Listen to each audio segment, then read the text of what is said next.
I don't understand what makes some people tick. How you can be happy and satisfied doing certain things, knowing that it's incorrect information you're dispensing out there. And I'm going to put the guy's channel out, and I'm going to put your name out there because you deserve it. You kind of deserve it. Yeah?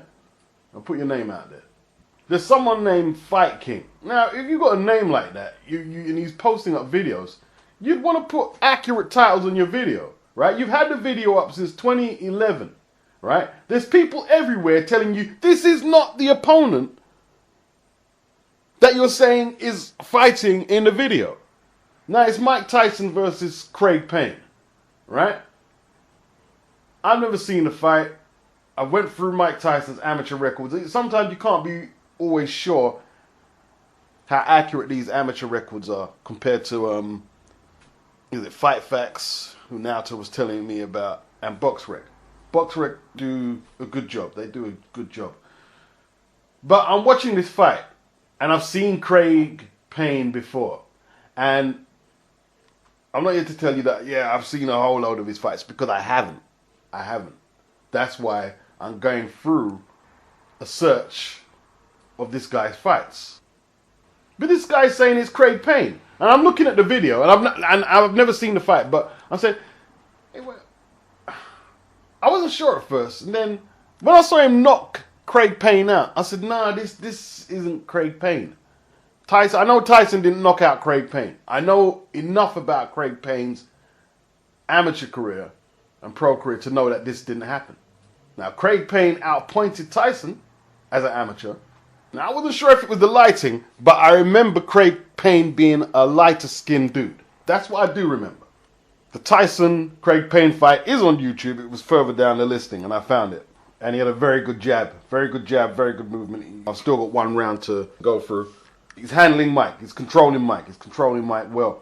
And I don't understand the amateur scoring system. I've watched the whole of the fight now. But after that first round, Craig Payne didn't do anything except lay on the ropes, and he neutralized Mike's punching power. But his own jab wasn't crisp. His own work was ineffective. Mike was struggling to land anything clean. So maybe they're just giving the one clean round to Craig Payne. I was going to call him Craig David there.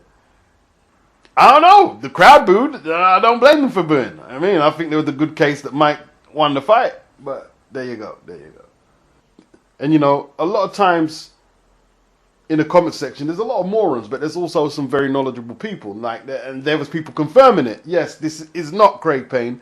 The guy who Tyson's knocking out is Winston Bennett. And the video's been up since 2011, and this guy hasn't had the sense to just change the video title. Why are you leaving it up as that? Why would you do that? I don't get it. I don't get it. And I remember Pinklin Thomas talking about Craig Payne, man. When I asked him who's one of the best fighters he faced, he said Craig Payne. He didn't even say Tyson or Holyfield. He said Craig Payne. Because he was saying that Craig Payne came in about 280 plus. Pinklin came in at about 220 plus. This was about 1992. And it went to a split decision and Pinklin got it. But apparently Craig Payne was in George Foreman's camp, prepping him for either the Alex Stewart fight or the Pierre Coetza fight, which happened in 93. Early 93, January 93. So it's either one of them two fights there. And they got rid of Craig Payne because he was causing a lot of trouble with George. You know what I'm saying? So yeah, Craig, time to go. Time to go. The only person who knocked out Mike Tyson as an amateur was Al Evans. This guy named Al Evans. And I remember when they brought him over here to fight Derek Williams. Big, sweet D Derek Williams. And they made a big deal about promoting this fight. That, yeah, this guy knocked out Mike Tyson. And there is a black and white photo out there because one of the British Red Tops had it of Tyson on the floor. Where Al Evans floored Tyson. They had a photo of it. You can't find it on the net. Tyson was 16 at the time. No excuses, you mean. But Al was a seasoned amateur. Neither Al Evans or Craig Payne could do anything as a pro. Like, Al Evans had trouble as an amateur, like hand trouble and stuff like that. And he was about 25 or 26 when he started to try and make a serious run as a pro. And he was in great condition. Like, even when he fought Derek Williams, I remember, wow, he's in good shape. But all the starting and stopping and hand problems, and you know, Derek Williams beat him up, and you know, Craig Payne just couldn't get it going as an amateur, losing to people who, as an amateur, they probably wouldn't even be fit to go in a ring with him. I mean, we're talking about a man who beat Felix Savon and Teofilo Stevenson. Yeah. A sparkling amateur career, as we know, is not a guarantee of pro success. You know, going down a couple of divisions, you got Ricky Womack, who beat Holyfield twice and was a really good amateur, an excellent amateur.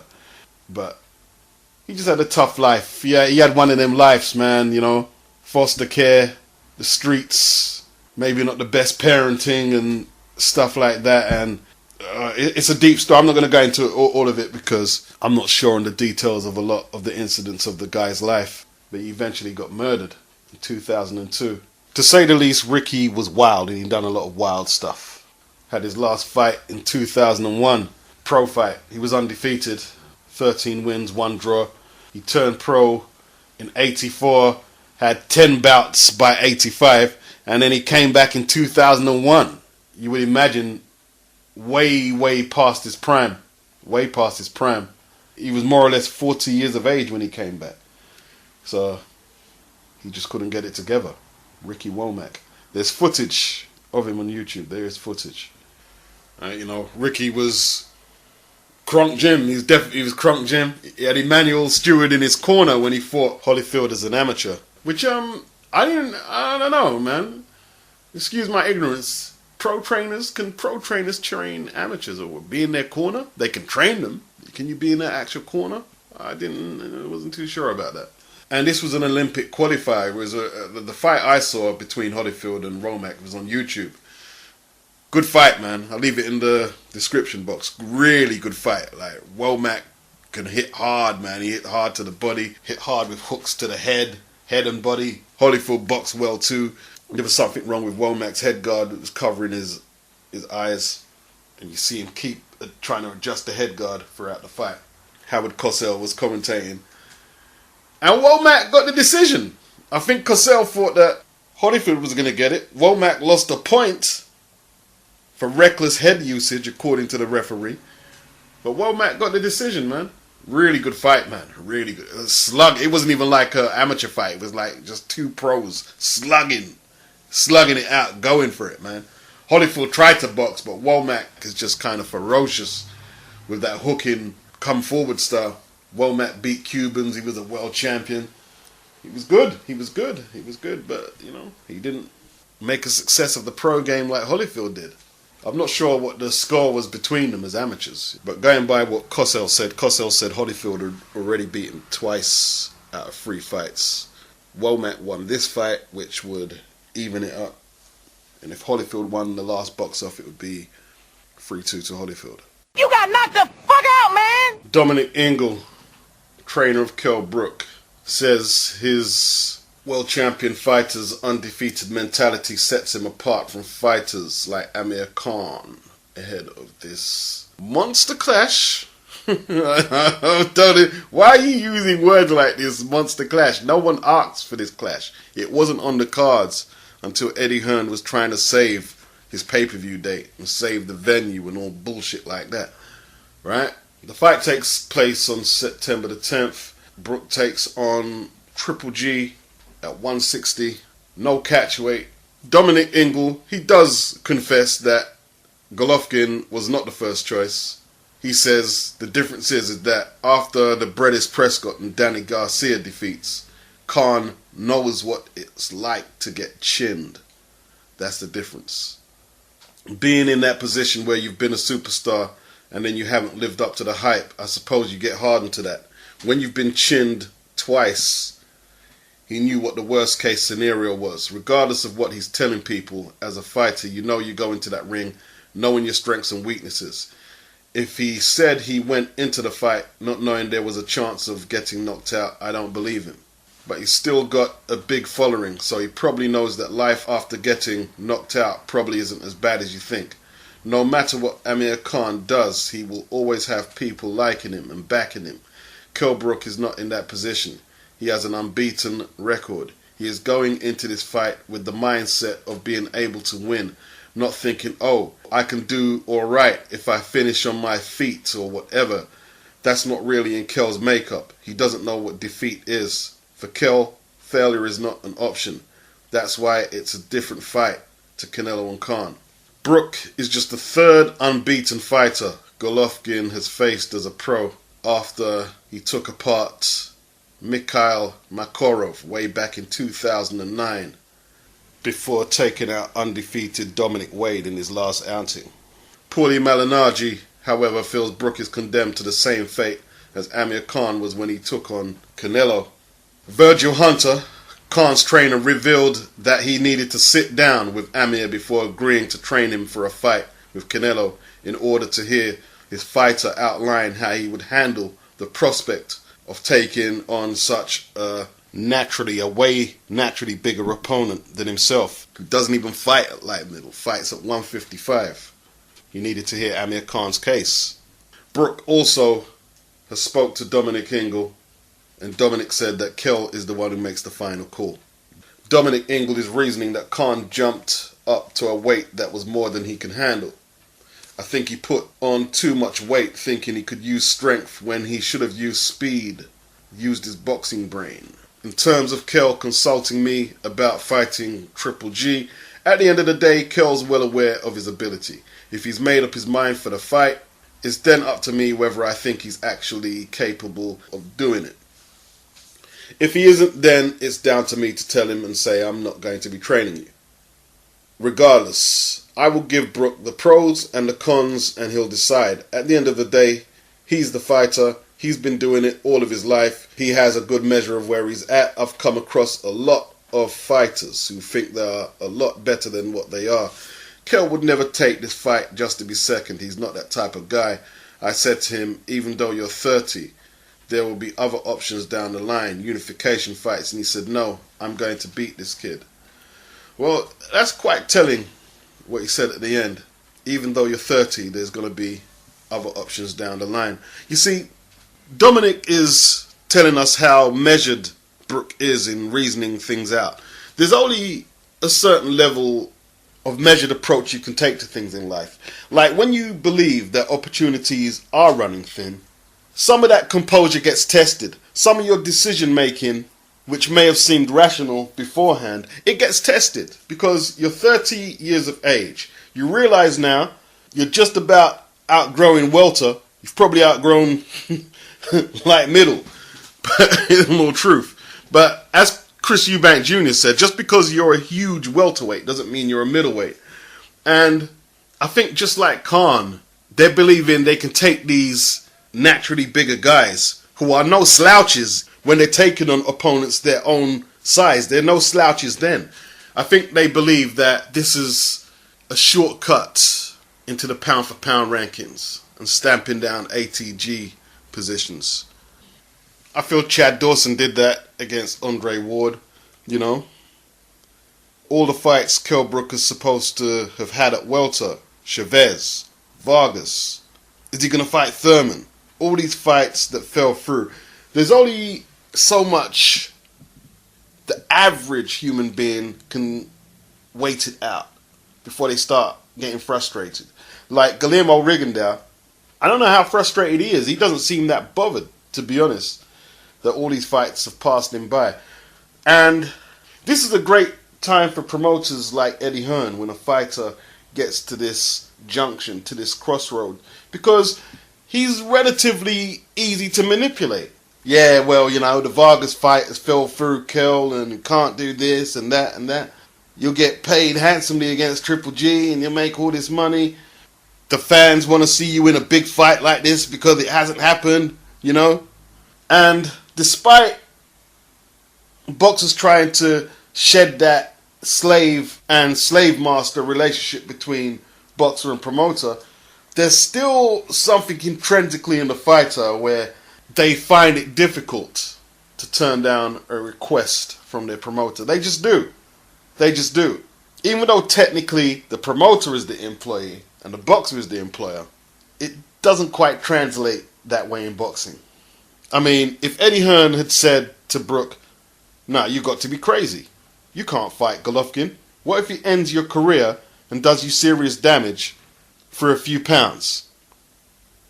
It's my responsibility to not let you take a fight like this. What do you think Brook would do? You think Brook would say, no, Eddie, let me take the fight. No.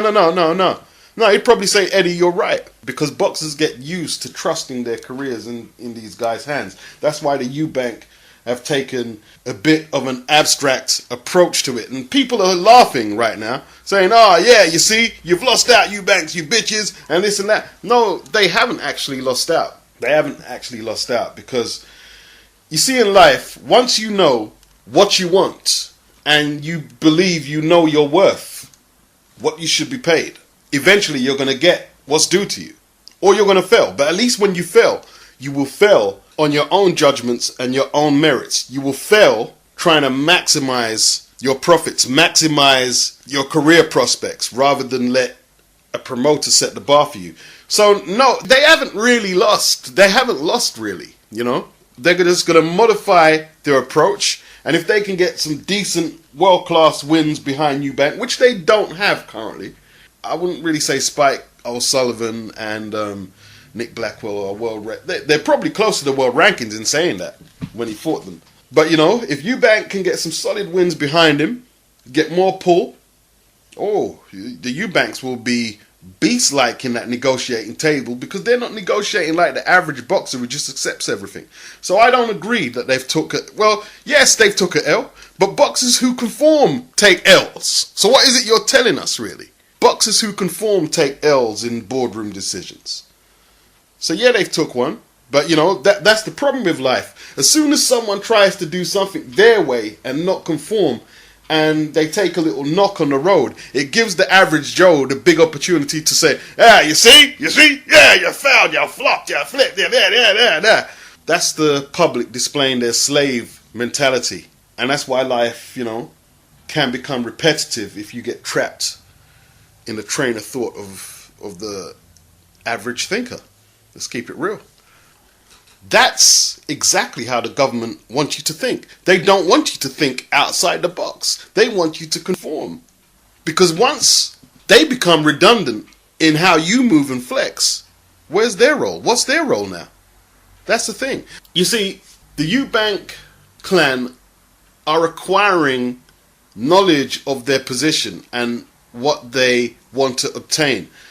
I'm afraid guys like Carl Froch, even though he did pretty well from it, and Anthony Joshua, I use these two guys because Eddie Hearn used them as an example of boxers who he said, well, if it was good enough for them, it's good enough for the Eubank. No. These guys are acquiring knowledge of their position, publishing, licensing, ownership. This is the mentality they're going to take at this stage of their career to the end. And whatever they decide to do after, they're going to take this mentality with them. So they'll be seeking to acquire more expertise, maybe some more business muscle, if necessary, and come back even stronger.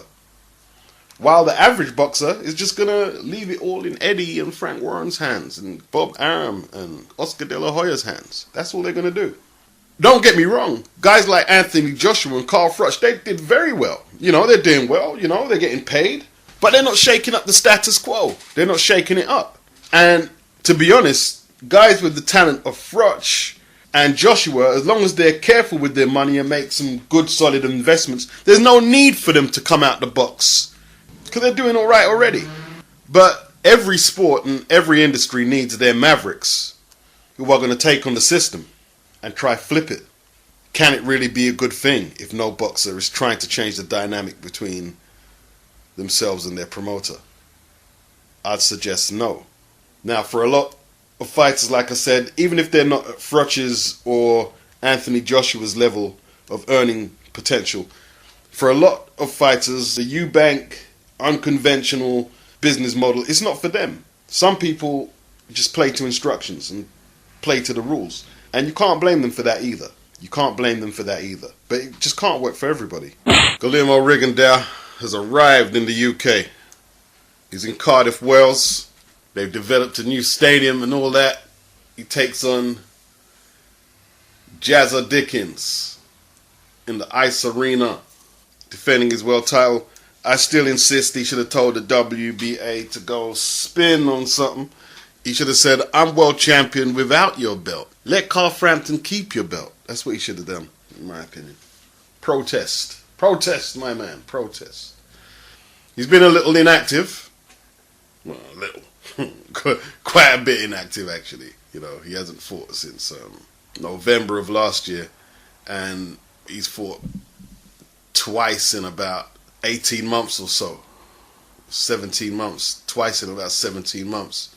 So he's been very inactive. Extremely inactive. So he needs to get a little run together. He isn't getting any younger. He's 35 years of age. But maybe this is what the other super bantams were waiting for. You know, they're waiting to see the alpha male get wounded on the field. Yeah, I'll fight him now. I'll take him on now. I can't blame them. You know, it's a shame he didn't get the fights he was supposed to get when he was getting his best results. It's a shame. It's a shame. But let's see what his coincidental list champion status can do. Let's see if he can make a run for it and get some meaningful fights and stamp his legacy on the pro game. See, that's the good thing about amateur boxing. You can't really duck this guy like that. Because to be successful in amateur boxing, you have to take part in tournaments, big tournaments, Euros, South American, World, Olympics. So you have to face the Rigondeaux. You can't do all this, I can't make money fighting him and I think it's going to be a boring fight. That doesn't sell in amateur boxing at all, does it? You know? How can we replicate that into pro boxing? Vladimir Klitschko, 40 years of age, was world champion for over 10 years. So he's not used to opponents making him wait it out. But that's the position he finds himself in now. Him and Tyson Fury were supposed to fight on this Saturday. This Saturday gone, the 9th. But now he has to wait until, is it October? He said last Saturday my rematch against Tyson Fury would have taken place. I would have had the opportunity to correct my mistakes from last November. I'm in top condition. I've been working towards this date for weeks. Unfortunately, my opponent called it off 2 weeks ago due to an injury, and now we're searching for another date. I have to keep my fitness and above all my concentration and focus until then. Of course he was disappointed, and I think it, to a degree, I'm not sure about Tyson's injuries. I'm not convinced. I think it was a good way to throw off Vlad's camp and himself get fitter, Tyson Fury, so he can get better prepared and conditioned. And Vlad is asking himself, I can't let myself get off track. He's asking, might there be another reason for calling it tough? Is the delay supposed to unsettle me? Well, you're asking the questions. Only you have the answers. He awaits confirmation of the new date so he can really focus on priming and peaking for that date. We will not know how it affects him. We won't know because the fight didn't take place. We can't gauge a fight that didn't happen. We can't gauge it to the rearranged date because the fight didn't happen. So it's all mind games, I guess. And as usual and more often than not, it will come down to let the best man be victorious. Well, the British fighters are taking on some tasks, some upcoming tasks. We have Liam Smith versus Canelo Alvarez, Kell Brook versus Golovkin, Jazza Dickens versus Guillermo Rigondeaux. Will there be any upsets? Let us know. Kovalev scaled in at 174 pounds 6 ounces. Chilambe 174 pounds and 8 ounces. For their unified light heavyweight title tonight in Russia. Strange date for a world title fight, but it is what it is. Chilambe is a good defensive fighter. He is actually a good defensive fighter. Does he have enough firepower though to give Kovalev a contest? Doesn't seem to punch particularly spectacularly. But who knows? Who knows? Who knows? I think it could be a tougher fight than what people think. Kovalev is the overwhelming favourite and should do a job. I believe Chilambe is a decent opponent and a good challenger. Good counter puncher. Good boxing brain. Quite an unorthodox approach. I'm looking forward to seeing it. I'm definitely looking forward to seeing it. If Kovalev gets through Chilembe and Andre Ward gets past Alexander Brand, I believe his name is, we get the big showdown after that, and that promises to be a great fight. 400,000 people watched Dillian Whyte take on IBF champion Anthony Joshua, and he gave Anthony Joshua his stiffest test. Now, Dillian hasn't beaten no world-class opponents, granted, but he is a heavyweight. He knows how to sell a fight, but he finds himself on the undercard of a Josh Warrington fight on Sky Sports. Let's face it, Dillian Whyte is the attraction here, I'm afraid.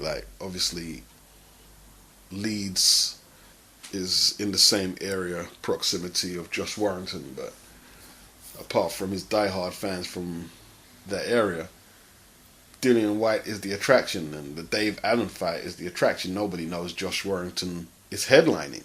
Everyone just keeps saying Dillian Whyte is fighting in Leeds. Neither Dillian and Dave impressed in their last outings. Dave Allen took on Jason Gavern last time out, and he didn't look too clever. Dillian didn't look too clever when he knocked out the cruiserweight the other day on the Dominic Breazeale Anthony Joshua card. No British title at stake. The British board didn't feel that Dave, or Lily Allen, as I call it, till you prove yourself a little bit. No, just joking. They didn't believe that Dave was worthy of fighting for the British title. So there'll be no title at stake. Maybe Eddie will dig up a belt from somewhere, some Intercontinental, IBF, WBC, super hyped up championship belt. He'll find something. But the British title is not at stake. A lot of smack talk going back and forth though. Big heavyweight clash. The proposition of two big heavyweights throwing big punches is, you can always find enough punters to fill out that dynamic. Dillian promises to brutally knock Dave out. Should be a good old British heavyweight dust-up, domestic dust-up. Should be fun. Going on like you're this bad boy. You're not no bad boy, bro. You just need to be yourself, bro, and just calm down, bro. Tony Bellew has warned BJ Flores that he will smash him and his playboy friend David Haye. I believe he's went on a rant on Twitter. I believe BJ Flores called him out. Flores says that Bellew is not half the fighter he thinks he is and has a glass jaw. Really? Bellew insists that he calls the shots now and he faced the guy that nobody wanted to face. I'm the boss. Keep partying, playboy. Flores is currently training alongside Steve Cunningham. Flores claims he's been calling out Bellew as soon as Bellew moved up to cruiser. Flores said, "Sign the contract, you bitch, and we'll see how tough you are at the pre-fight conference. You look like a teenage boy. Sign the contract." Flores looks hungry for it. Does anyone want to see Flores fight for the cruiserweight title? I mean, he lost against Shumanov, didn't he?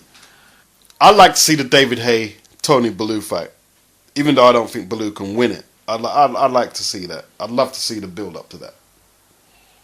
The Scouser and the South Londoner. Who doesn't want to see that in the UK?